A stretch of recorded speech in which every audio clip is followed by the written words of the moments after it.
So as we head towards winter, I just wanted to make this quick video to talk about staggered and successional sowings. And I think it's really important when you're going into winter in particular, because growth rates really decline rapidly as you're going into winter.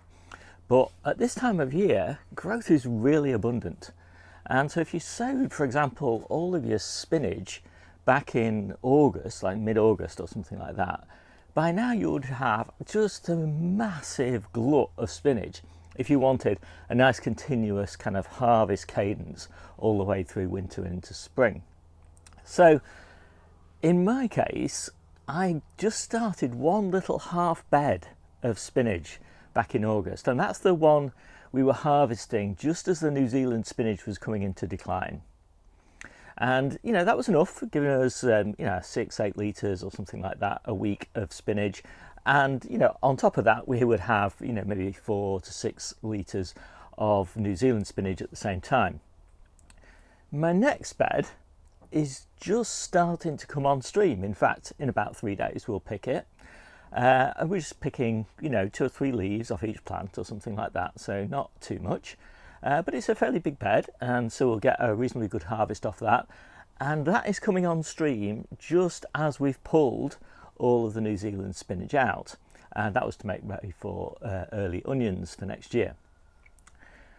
The next bed is still only maybe 2-3 weeks away from harvest. So that's going to kick in early November. As growth rate starts to drop, we'll need a bit more. And then my next bed, which I just planted today, that will kick in probably sometime in December, and we won't get much of a harvest off that one. That one will start to come into its own really in late February, and that will allow me then to take some of these older spinach beds out and get those replanted with something else. And in fact, the first bed that you saw, the one that was interplanted with those salad onions and next to that bed of pak choi, that will almost certainly come out in December. And because I'll already have like 3 double beds of spinach by then, so I'll have plenty. And that will allow me to plant lettuces. I know, planting lettuces in December, maybe not everybody does that, but I really like to do it.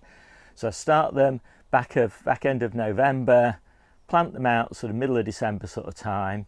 And it's amazing how hardy little lettuces are, and they just stay growing nice and slowly all the way through until March time really, and they really kick off in March time because I've had all that time over winter to establish well, put down good roots and all that sort of thing, get some good leaf growth on them, but nowhere near ready for picking.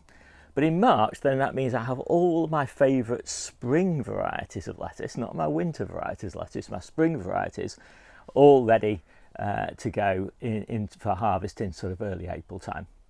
And so that's just an example of how I do my sort of staggered and successional sowings. And if you want more details and all of that sort of thing, then take a look at my ebook down below, and there's loads more videos, as well as obviously all the stuff you'd expect to find in an ebook.